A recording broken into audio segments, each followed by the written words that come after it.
Morning students, આજે આપણે નવું ચેપ્ટર ભણી રહ્યા છીએ, ચેપ્ટર નંબર 4 નિશ્ચાયક. આ ચેપ્ટર ખૂબ જ ઇઝી ચેપ્ટર છે અને તમને માર્ક્સ સ્કોર કરવા માટે તમને સરળ પડે એવું ચેપ્ટર છે. હવે આ ચેપ્ટરમાં આજે આપણે શું ભણવાના છીએ? એક, નિશ્ચાયક કોને કહેવાય. પછી નિશ્ચાયકનું વિસ્તરણ, નિશ્ચાયકનું વિસ્તરણ કેવી રીતે કરવું તે ભણવાના છીએ. અને ત્રીજું, આપણે સ્વાધ્યાય 4.1 ગણવાની કોશિશ કરશું. હવે આપણે નિશ્ચાયકની વ્યાખ્યા આપતા પહેલા આપણે શ્રેણિકની વ્યાખ્યા યાદ કરીએ. આપણે શ્રેણિક ભણી ગયા હતા. શ્રેણિક કોને કહેવાય? શ્રેણિક કોને કહેવાય? તો કે સંખ્યાઓની કે વિધેયોની ક્રમયુક્ત લંબચોરસ ગોઠવણી.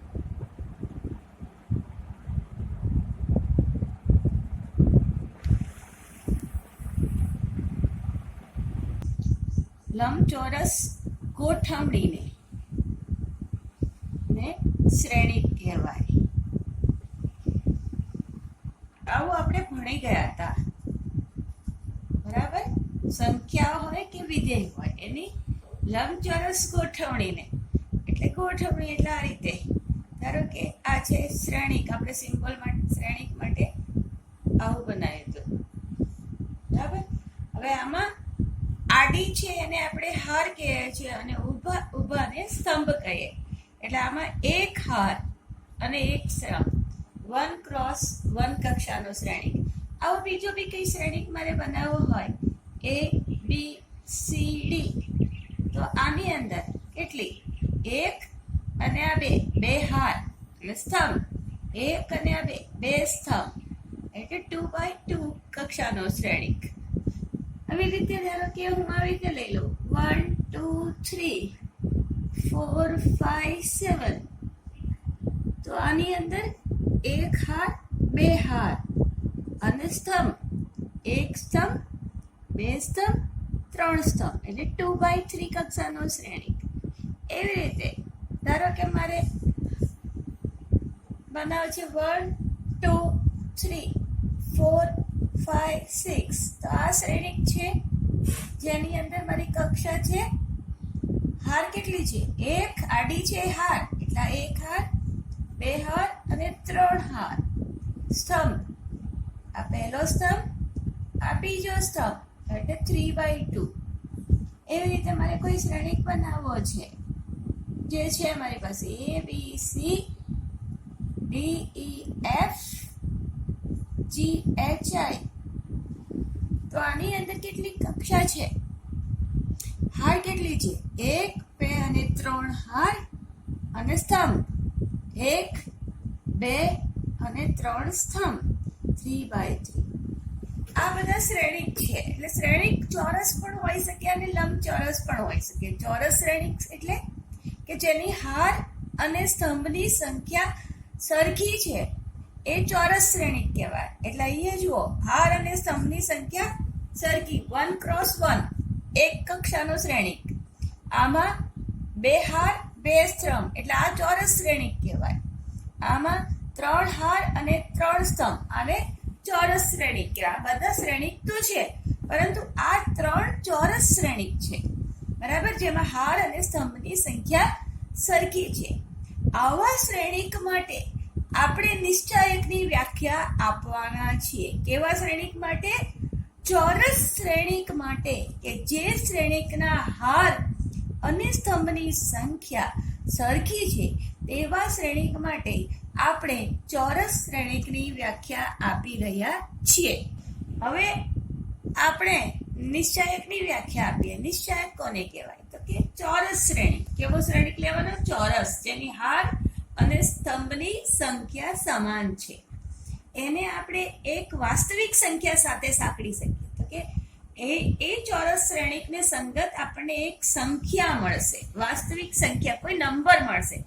કેવી 1 હોય કે 2 હોય કે 2i હોય કે √2 હોય, જે પણ હોય, કોઈ સંખ્યા મળશે અને આ સંખ્યાને ચોરસ શ્રેણિકનો નિશ્ચાયક કહેવાય. એટલે ધારો કે મારી પાસે કોઈ શ્રેણિક આપેલો છે, આપણે શ્રેણિકને શાના વડે ડિનોટ કરેલો? Capital ABC.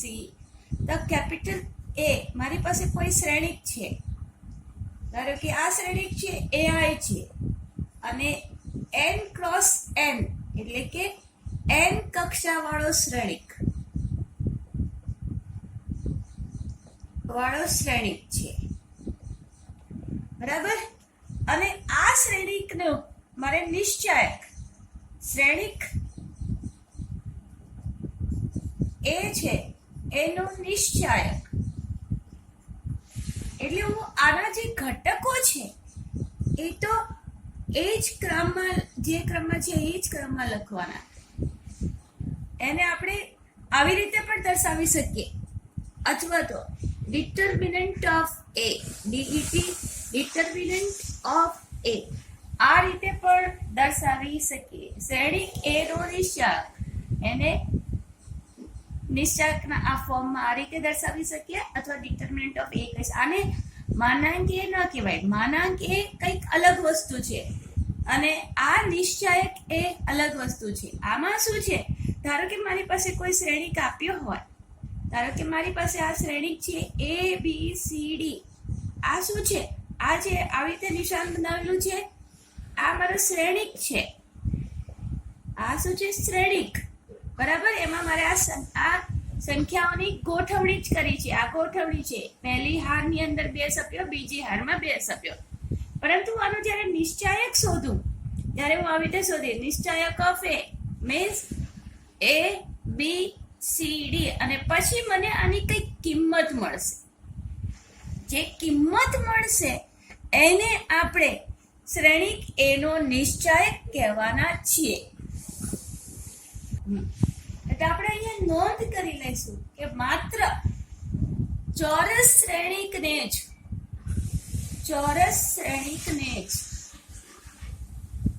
નિશ્ચાયક મળે.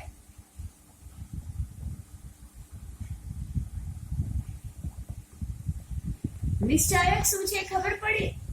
તો કે જે તમારું શ્રેણિક છે, એટલે નિશ્ચાયક કોને કહેવાય? તો કે ચોરસ શ્રેણિક છે એને સંગત તમને કોઈક વાસ્તવિક સંખ્યા મળવાની છે, અનન્ય વાસ્તવિક સંખ્યા મળવાની છે, અને એ વાસ્તવિક સંખ્યા છે એ તમારો નિશ્ચાયક છે. ને હંમેશા યાદ રાખવાનું કે ચોરસ શ્રેણિકને જ નિશ્ચાયક મળે છે. હવે આપણે પ્રથમ એક કક્ષાવાળા શ્રેણિક નો નિશ્ચાયક શોધીશું. એક કક્ષા બોલું એટલે તમને તરત સમજમાં આવી ગયો છે કે એની હાર પણ એક છે અને સ્તંભ પણ એક છે. ધારો કે આ મારી પાસે છે A, એની જગ્યાએ કઈ નંબર? ઓકે, A છે. એની હાર કેટલી? 1, સ્તંભ કેટલો? 1, એટલે આ ચોરસ શ્રેણી. હવે આનો હું નિશ્ચાયક શોધીશ. તો નિશ્ચાયક ઓફ A બરાબર A itself, બરાબર. આ માનાંક નથી, એટલે એક કક્ષાવાળો શ્રેણિક હોય એનો નિશ્ચાયક શોધવાનું તો ખૂબ જ ઇઝી છે. એવી રીતે 2 કક્ષાવાળા શ્રેણિકનો નિશ્ચાયક.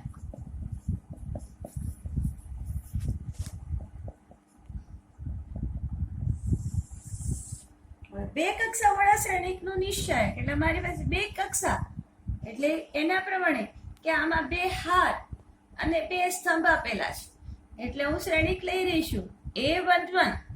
પહેલું બતાવે એ હાર અને બીજું જે છે એ સ્તંભ. A11 પહેલી હાર, પહેલો સ્તંભ. A12, A21 અને A22. અને કક્ષા કેટલી? 2 કક્ષા, 2 by 2. ચોરસ શ્રેણિક છે. હવે આનો નિશ્ચાયક શોધવાનો છે, તો આનો નિશ્ચાયક આ રીતે શોધાય. આ જે ઘટકો છે એના એ જ ક્રમમાં લખવાનું, જે ક્રમમાં એ શ્રેણિકમાં લખેલા છે એ જ ક્રમમાં ઘટકોને લખવાના.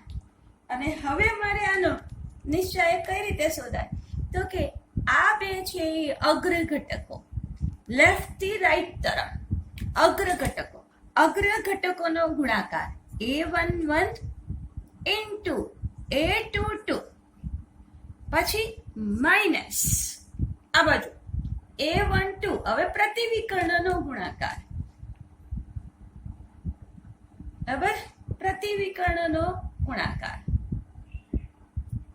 એટલે A12 into A21, A12 into A21. સમજમાં આવ્યું?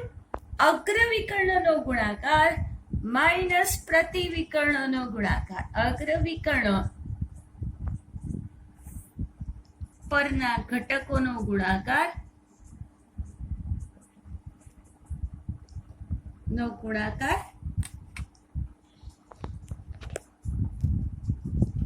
માઇનસ પ્રતિ વિકર્ણ પરના ઘટકોનો ગુણાકાર. ક્લિયર? 2x2 કક્ષાની અંદર ખાલી આમ ચોકડી ગુણાકાર તમારે કરી દેવાનો. એ તમારે નિશ્ચાયકનું 2 કક્ષાવાળા શ્રેણિકના નિશ્ચાયકનું વિસ્તરણ છે, અથવા તો શ્રેણિકનો નિશ્ચાયક મળ્યો. હવે આપણે 3 કક્ષાવાળા શ્રેણિકના નિશ્ચાયક શોધીશું. હવે 3 કક્ષાવાળો ધારો કે હું શ્રેણિક લઈ રહી છું. A11, A12 અને A13. પહેલી હાર પહેલો સ્તંભ, પહેલી હાર બીજો સ્તંભ એટલે A12, પહેલી હાર ત્રીજો સ્તંભ એટલે A13, પછી A21, A22, A23, A31, A32 અને A33. ધારો કે મારી પાસે આ 3 કક્ષાવાળો શ્રેણિક છે, ચોરસ શ્રેણિક. હવે આનો મારે નિશ્ચાયક શોધવો છે, એનો નિશ્ચાયક. હવે આ એનો નિશ્ચાયક એને ઘણીવાર ડેલ્ટાના ફોર્મમાં પણ દર્શાવી શકીએ. કેવી રીતે શોધાય, તો કે આમાં તમારે છે એ સૌથી પહેલા આપણે જોઈ લઈએ કે આમાં તમે કઈ રીતે વિસ્તરણ કરી શકો. તો કે આમાં 3 રીતે તમે 6 રીતે વિસ્તરણ કરી શકો. પ્રથમ હારને સાપેક્ષ વિસ્તરણ કરી શકો, દ્વિતીય હારને સાપેક્ષ પણ કરી શકો, તૃતીય હારને સાપેક્ષ પણ વિસ્તરણ કરી શકો. એવી રીતે તમે સ્તંભ, પહેલા પ્રથમ સ્તંભ, દ્વિતીય સ્તંભ અને તૃતીય સ્તંભ એ સ્તંભના સાપેક્ષ વિસ્તરણ કરી શકો. એ મીન્સ 6 રીતે તમે આ નિશ્ચાયકનું વિસ્તરણ કરી શકવાના. તો આપણે અહીંયા પ્રથમ હારને સાપેક્ષ વિસ્તરણ કરી રહ્યા છીએ. પ્રથમ હારને સાપેક્ષ વિસ્તરણ. પ્રથમ હાર મીન્સ ધીસ વન. હવે આ હારને સાપેક્ષ વિસ્તરણ કરવાનું તો તમારે કામ શું કરવાનું, તો કે સૌથી પ્રથમ 3 પગલા આપણે ગણશું. A11 જે ઘટક છે A11 છે એ લખી દેવાનો, ઇન્ટુ એને ગુણાકાર કોની સાથે કરવાનો, -1. કોની સાથે ગુણાકાર કરવાનો, -1 raise to I plus J. હવે I શું બતાવે, તો કે હાર, અને જે બતાવશે તમારો સ્તંભ એટલે A11. હવે આ કયા હારમાં છે, પહેલી હાર અને પહેલો સ્તંભ. આ પહેલો છે, આ I છે અને આ J છે. આમ જોઈને જ ખબર પડી જાય, આ I અને આ J, I અને J એટલે આમાં શું છે 1 1 એટલે 1 + 1 ઇન્ટુ. હવે તમારે નિશ્ચાયક લખવાનો છે, બરાબર. કેવી રીતે લખવાનો, તો કે આ જે A11 ઘટક જે હારમાં છે એ હારને કાઢી નાખવાનું. A11 ઘટક જે સ્તંભમાં છે એ સ્તંભને કાઢી નાખવાનું, અને બાકી રહેલ ઘટકોને નિશ્ચાયક ફોર્મમાં લખી દેવાનું.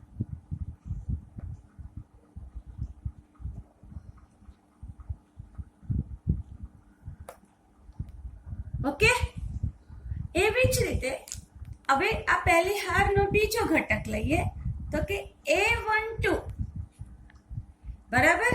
હવે તો તમને ખબર પડી ગયું કોને સાથે ગુણાકાર કરવાનો, -1/i+j. i એટલે 1 અને j એટલે 2. પહેલી હાર બીજો સ્તંભ i+2 અને સેમ પ્રોસેસ ઇસ્તેમાલ કરવાની કે A12 જે હારમાં છે એ હાર કાઢી નાખો, A12 જે સ્તંભમાં છે એ સ્તંભ કાઢી નાખો અને બાકી રહેલા ઘટકોને નિશ્ચાયક ફોર્મમાં લખી દો. A21, A23, A31, A33. હવે ત્રીજો, હવે શું આવ્યું? આ ત્રીજો ઘટક, આ હારમાં ત્રીજો ઘટક બચ્યો A13. એવી રીતે આ A13, આ પહેલી હારનો ત્રીજો ઘટક A13 ઇન્ટુ -1/1+3 i+j, i બરાબર 1 અને j બરાબર 3 ઇન્ટુ આ નિશ્ચાયક. કયો નિશ્ચાયક? તો કે A13 જે હારમાં છે એ હાર કાઢી નાખો, A13 જે સ્તંભમાં છે એ સ્તંભ કાઢી નાખો એટલે તમારી પાસે આવશે A21, A22, A31 અને A32. આટલું કામ પતી ગયું. હવે આ ત્રણેયનો સરવાળો કરો. આ ત્રણેય જે તમે પદ શોધ્યા એનો સરવાળો કરો એટલે તમારા નિશ્ચાયકનો આન્સર રેડી. ઓકે, તો A11 હવે -1/1+1 એટલે -1 ની ઉપર 2 ઘાત યુગ્મ ઘાત એટલે -1/2 એટલે 1 એટલે A11. હવે આ શ્રેણિકનો ગુણાકાર કરતા તો શ્રેણિકની કિંમત શોધતા તો આવડે છે. A22 ઇન્ટુ A33 માઇનસ, હવે આ શ્રેણિક અને અહીંયા પ્રતિવિકર્ણ A23 into A32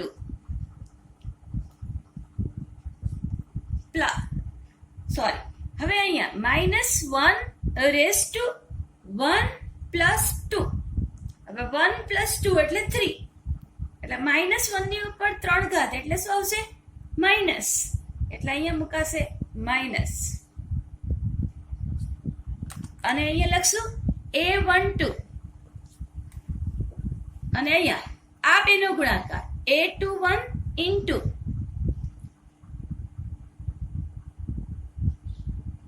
A33 minus પ્રતિવિકર્ણ A23 into A31. હવે આ ત્રીજો ઘટક તો કે -1 ની ઉપર 1+3, 1+3 એટલે 4, -1 ની ઉપર 4 ઘાત એટલે પ્લસ યુગ્મ ઘાત છે એટલે પ્લસ એટલે પ્લસ A13 ઇન્ટુ અહીંયા A21 ઇન્ટુ A32 માઇનસ આ પ્રતિવિકર્ણનો ગુણાકાર A22 ઇન્ટુ A31. એવી જ રીતે આપણે બીજી હારને સાપેક્ષ પણ વિસ્તરણ કરી શકીએ. ધારો કે મારી પાસે આ શ્રેણિક છે, બરાબર, A11, A12, A13, A21, A22, A23, A31, A32 અને A33. 3x3 કક્ષાવાળો આ શ્રેણિકનો નિશ્ચાયક મારે શોધવો છે તો આ ફોર્મમાં લખી દઈશ A11, A12, A13, A21, A22, A23, A31, A32, A33. હવે આનું બીજી હારના સાપેક્ષ વિસ્તરણ કરો. R2 ની સાપેક્ષ વિસ્તરણ. હવે હું તમને ડાયરેક્ટ મેથડ બતાવીશ. R2 ની સાપેક્ષ વિસ્તરણ કરી રહી છું એટલે આમાં મારે બીજી હાર જોવાની, બરાબર.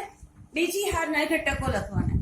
A21 બરાબર, A21 ઇન્ટુ -1 શું લખાશે? 2 + 1. અને આ જે હારમાં છે અને જે સ્તંભમાં છે એ હાર અને સ્તંભ હું કાઢી નાખીશ, એટલે જે બાકી રહેલા આ હાર અને આ પહેલો સ્તંભ કાઢી નાખીશ, એટલે મારી પાસે જે વિચાર વધશે A12, A13, A32 અને A33 પ્લસ બીજો ઘટક લઈશ A22.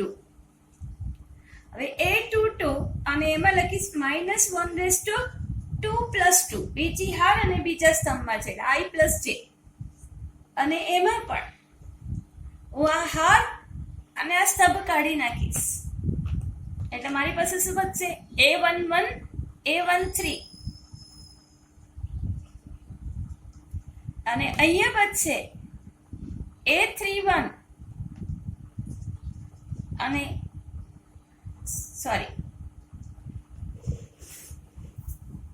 A31 અને A33. એવી રીતે પ્લસ A23 -1 બીજી હાર અને ત્રીજો સ્તંભ, એટલે A23 એટલે 2 + 3 અને આ નિશ્ચાયક, એટલે આ બીજી હાર અને આ ત્રીજો સ્તંભ નીકળી જશે, એટલે તમારે આ પણ નીકળી જશે, એટલે તમારી પાસે આવશે A11, A12, A31 અને A32. હવે જુઓ સ્ટુડન્ટ, આમાં થયું શું? પહેલી હારની અંદર જ્યારે મેં A11 લખ્યું હતું ત્યારે એની સાથે -1 + 1 કર્યું હતું, 1 + 1 અને -1 + 1 + 1 એટલે અહીંયા પોઝિટિવ સાઇન આવે, -1 ની ઉપર 2 ઘાત એટલે ધન. પછી બીજો ઘટક લખ્યો હતો A12, એમાં શું લખ્યું હતું? -1 + 2 અને 1 + 2 એટલે કેવું થાય? ઋણ થાય, બરાબર? એટલે આ અહીંયા નિશાની ઋણ. એવી રીતે જુઓ, આ ત્રીજો ઘટક A13, એની અંદર ઉપર શું લખ્યું હતું? -1 + 1 + 3, 1 + 3 એટલે 4, -1 ની ઉપર 4 ઘાત એટલે ધન નિશાની આવે, એટલે અહીંયા નિશાની આપણી ધન આવી. એવી રીતે અહીંયા જો બીજી હારને સાપેક્ષ વિસ્તરણ કર્યું ત્યારે A21 ની બાજુ સાથે ગુણાકાર શાનો કર્યો છે? -1 + 2 + 1, -1 + 2 + 1 એટલે શું થાય? -1 ની ઉપર 3 ઘાત એટલે અયુગ્મ ઘાત, એટલે માઇનસ નિશાની આવે, એટલે અહીંયા મારી જે નિશાની છે એ માઇનસ છે. એવી જ રીતે A22 ની સાથે સાની સાથે ગુણાકાર કર્યો છે -1 + 2 + 2, 2 + 2 એટલે 4, -1 ની ઉપર 4 ઘાત એટલે પ્લસ, એટલે આ મારો પોઝિટિવ. એવી રીતે A23 ની અંદર શું છે? -1 + 2 + 3 કેવું આવે? કેવું આવશે? ઋણ આવશે ને, -1 ની ઉપર 5 ઘાત, 5 ઘાત કરીએ એટલે અયુગ્મ ઘાત, એટલે જવાબ આવશે ઋણ. જ્યારે હું આને આ જે છે એને હું અહીંયા સોલ્વ કરીને બતાવું તમને, = અહીંયા મારી પાસે શું આવશે? A21, આ મારી પાસે થઈ જશે ઋણ, એટલે અહીંયા મારે નિશાની આવશે ઋણ A21 અને આનો ગુણાકાર થશે A12 × A13 -A13 × A32, બરાબર? ક્રોસ ગુણાકાર. એવી રીતે અહીંયા પ્લસ -1 + 2 + 2 એટલે પ્લસ, એટલે A22 અને અંદર ગુણાકાર A11 A33 -A13 A31. પછી અહીંયા -1 + 2 + 3 એટલે -1 ની 5 ઘાત એટલે minus sign, A23 A11 A32 -A12 × A31. એટલે હું તમને શું કહેવા માંગુ છું કે આ A23 પર પાસે કેવી નિશાની છે?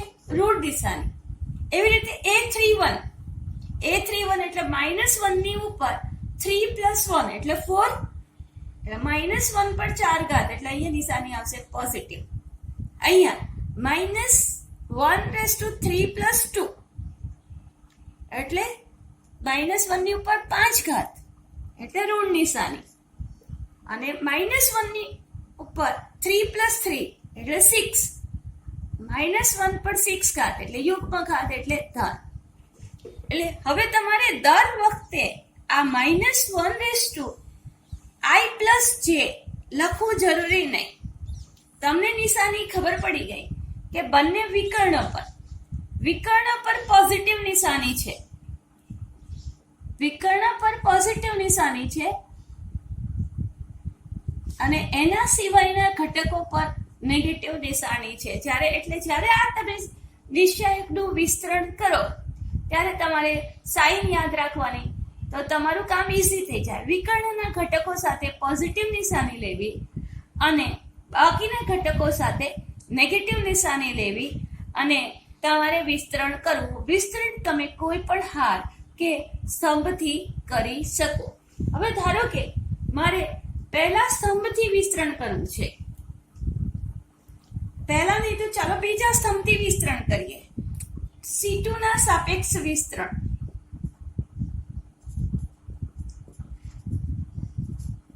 હવે આ વખતે હું -1/i + j નથી લખવાની, હું ડાયરેક્ટલી લખવાની છું. C2 means this one, એના સાપેક્ષ વિસ્તરણ.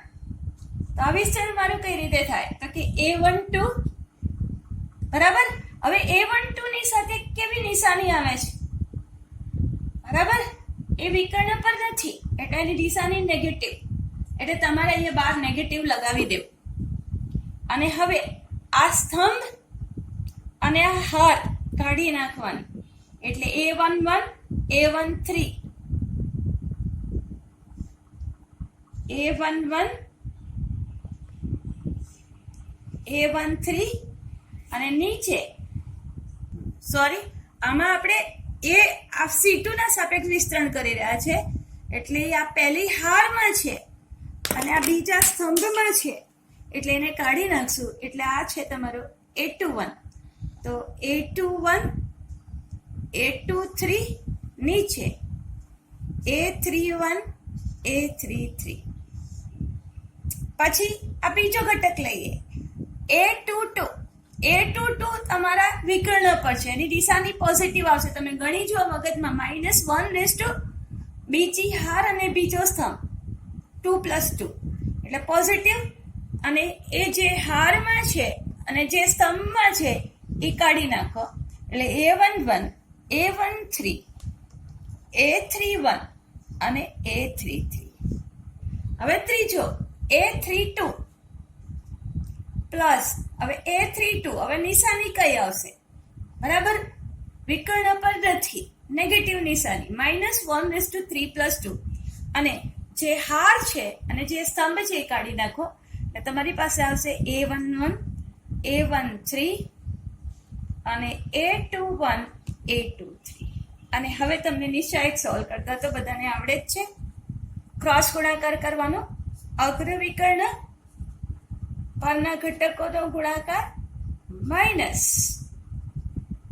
પ્રતિ વિકર્ણ પરના ઘટકોનો ગુણાકાર.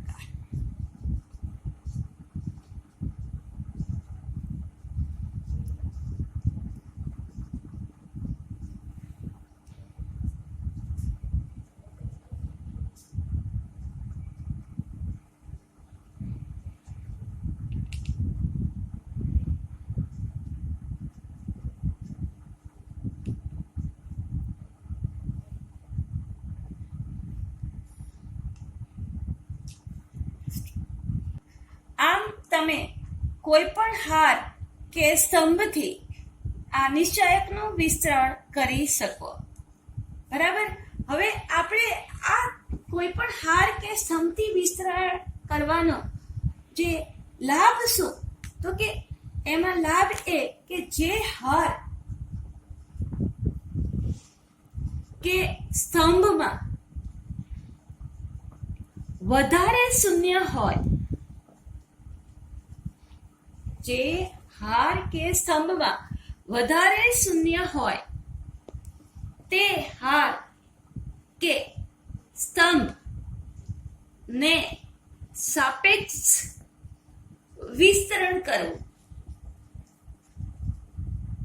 બરાબર, એનાથી તમારું વિસ્તરણ કરવાનું કામ ઓછું થઈ જશે. અને સેકન્ડ થિંગ કે તમે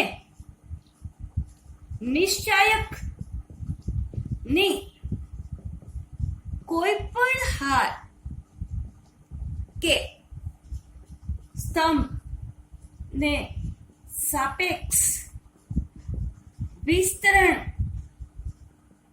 કરો તો તેનું મૂલ્ય બદલાતું નથી. જે કિંમત હારથી આવશે એ સ્તંભથી પણ આવશે. મૂલ્ય બદલાતું નથી.